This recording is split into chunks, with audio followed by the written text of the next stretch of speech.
Hello, this is David Pierce. I'm the pastor of Belhaven Missionary Baptist Church and your host for this Bible study here on the internet.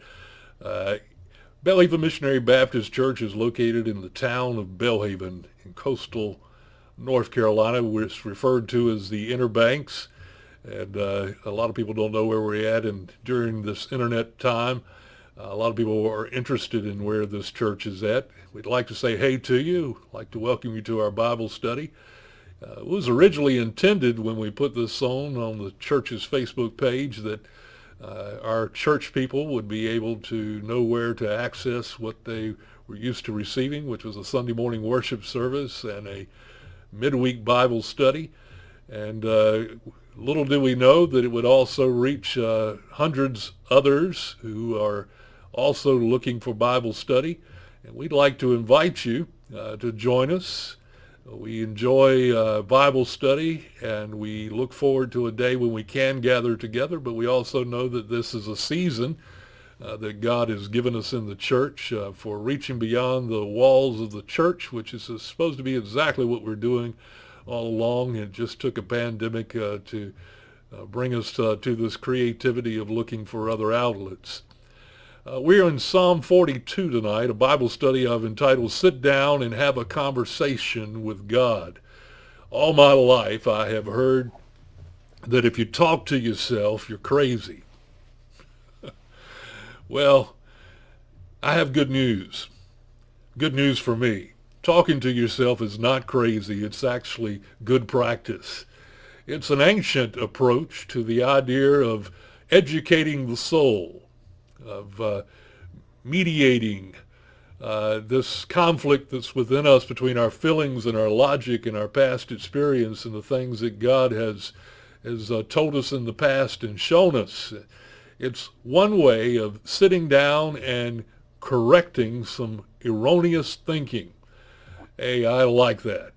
You know, talking to yourself is good because you don't have to even think about it to listen to yourself. There's always conversation going on in your mind. There's always the engagement of the mind and the emotions. You have probably felt things. You don't know why you feel them. You need to explore that. Psalm 42 gives us some valuable lessons here. It's a maskil. That's the form of literature it is. That means it's instructive. It's a lesson, if you will, that is memorized and rehearsed. And hey, this is good reading today, and I feel led to it. So join me in Psalm 42. We begin with verse 1. As the deer pants for the water brooks, so pants my soul for you, O God. There's a hunger. You see, in the background of this psalm, we believe it's the psalmist David, but we definitely know that the writer is missing corporate worship. If it's David, he's on the run. To show up in the place of worship would be dangerous for him. He has enemies who would take advantage of his vulnerability and kill him. And so he's avoiding going to the house of worship. You know why I'm drawn to this now. Look what it says in verse 2. My soul thirsts for God, for the living God. When shall I come and appear before God?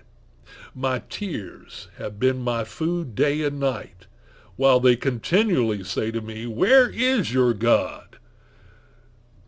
When I remember these things, I pour out my soul within me. For I used to go with the multitude. I went with them to the house of God with the voice of joy and praise, with a multitude that kept a pilgrim's feast. Wow.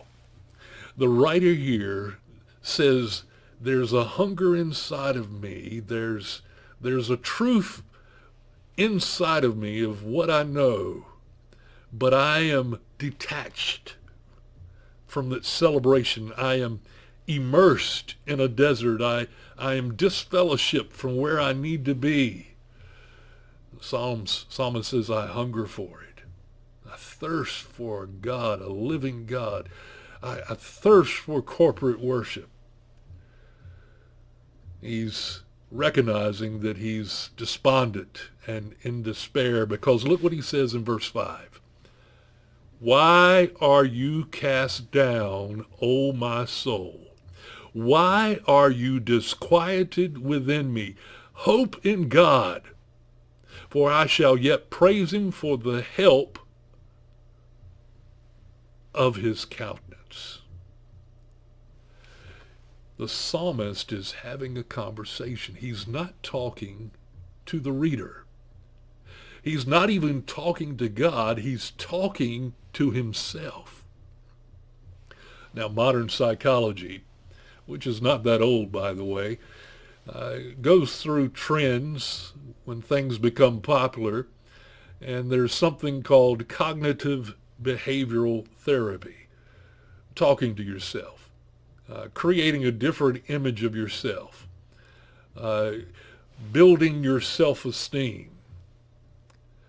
But in this passage, the psalmist recognizes that he needs to put his attention back on God, because it is God's countenance. It's his healing. It's the awareness of his presence that we need to remind ourselves that. The writer of this psalm is feeling lonely and detached. Feels like there's no end in sight. And these feelings are kind of boiling over into him, and he wakes up and says, "So, why are you cast down? Why are you going through all of these negative emotions?" He says, remember, your hope is in God. God's not gone anywhere. Even if the public says God is gone, that this situation is dire, you remember that God is in control. God is for you, not against you. That he's got a specific plan in place. You see, there is a central idea in this text that I want to introduce you to. Your spiritual peace requires that you know the truth and that you speak the truth to yourself. That kind of puts the responsibility back on you, not on God. I'll say it again. Your spiritual peace, that sense of well-being, that lack of conflict in your life, the ability to sleep at night, to not worry all the time, your spiritual peace requires you to know the truth and to speak the truth to yourself. There's a phrase that is used here that creates a picture that would have meant more to the audience that it was originally written, who read it and memorized it. It was this phrase, downcast. That is a phrase that a sheep herder and the people of that culture would have been very familiar with. You know what downcast is? That is when a sheep laden with wool, fat, if you will, finds itself off its feet and on its back. Downcast. And in that position, the sheep is hopelessly trapped. He can't get up. He's tried. But the weight and his physique don't allow him to get back to his feet. And if he doesn't get back to his feet, he could become prey to a wolf or a bear or some type of animal. He can find himself unable to eat, unable to keep up with the flock. And so a downcast sheep needs to recognize it's in trouble and cry out for help and call, hoping that the shepherd, who is always present, knows where his sheep are at, and takes that sheep and puts it upright. Put it back the way that it's designed to be. And in this particular psalm, you'll see that the psalmist doesn't dismiss the fact that he's lonely and depressed and starting to waver. He pours out his soul, it says. That's important. That's the idea of recognizing what you are feeling. I didn't say live in your feelings.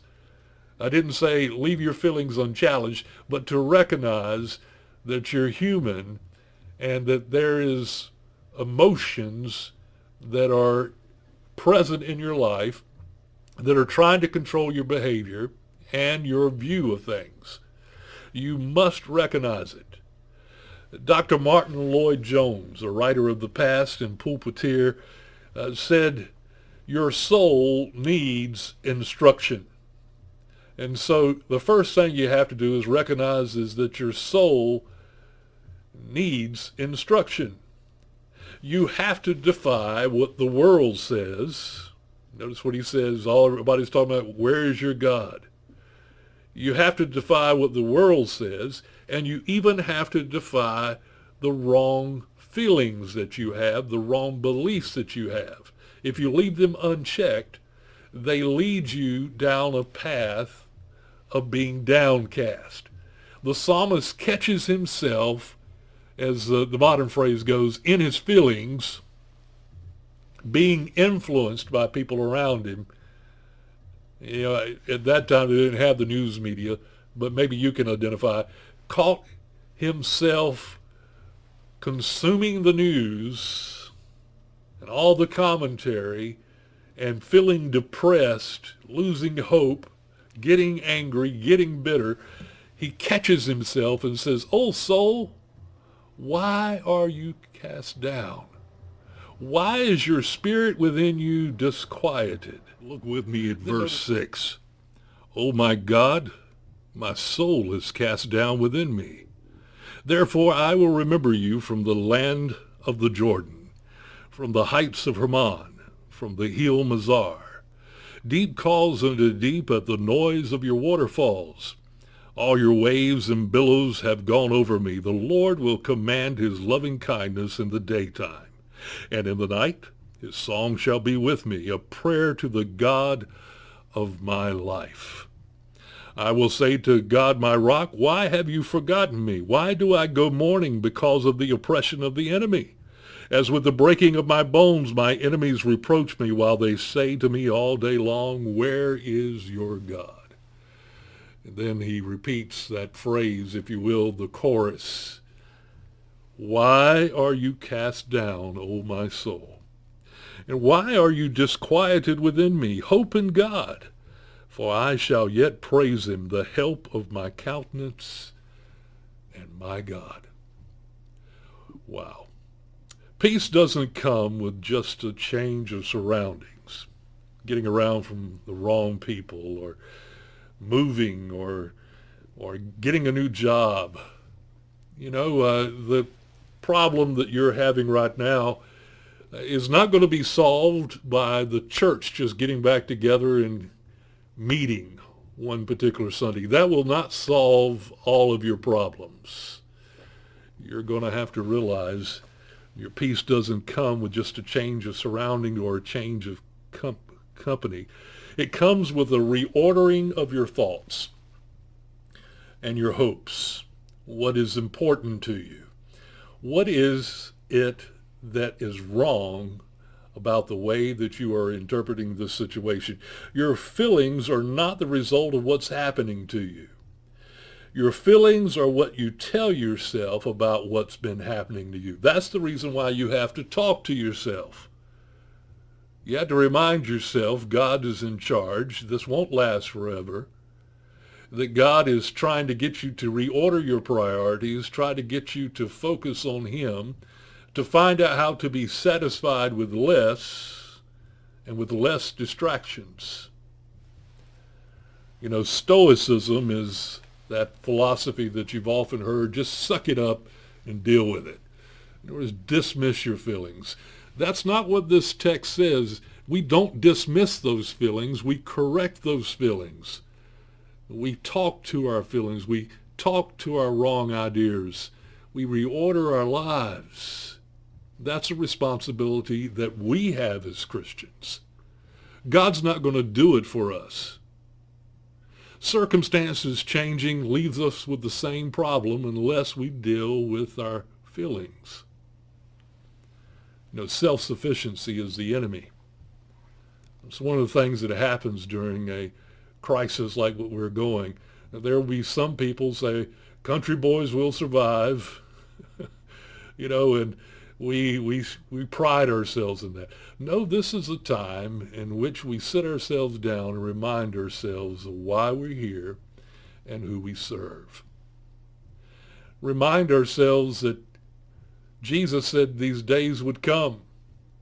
We as Christians are told to prepare for a time of tribulation, that we need to be prepared to deny ourselves, to seek him, to seek opportunities to please him in the midst of our circumstances. Lastly, I would like to remind you that peace comes when you educate your feelings with the truth of God's sovereignty and God's goodness. The desert is a good place to learn. A pandemic is a good place to learn. So what is the antidote for discouragement? What is the antidote for a despondent mindset? It is praise. Praise him. And check those feelings. Speak to yourself. So talking to yourself does not mean you're crazy. It just actually means that you're discerning, knowing that right now the crowd is influencing you, and your feelings, which will often mislead you, have to be checked against the truth.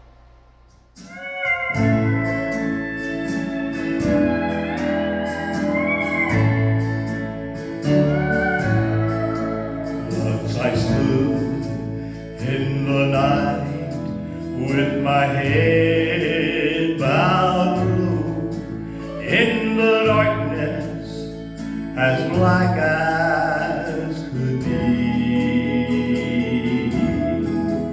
and my heart felt alone, and I cried, "Oh Lord, don't hide your face from me.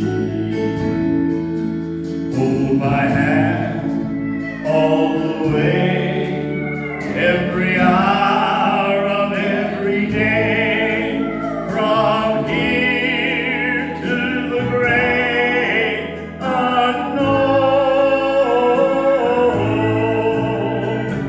Take my hand, let me stand where no one stands alone.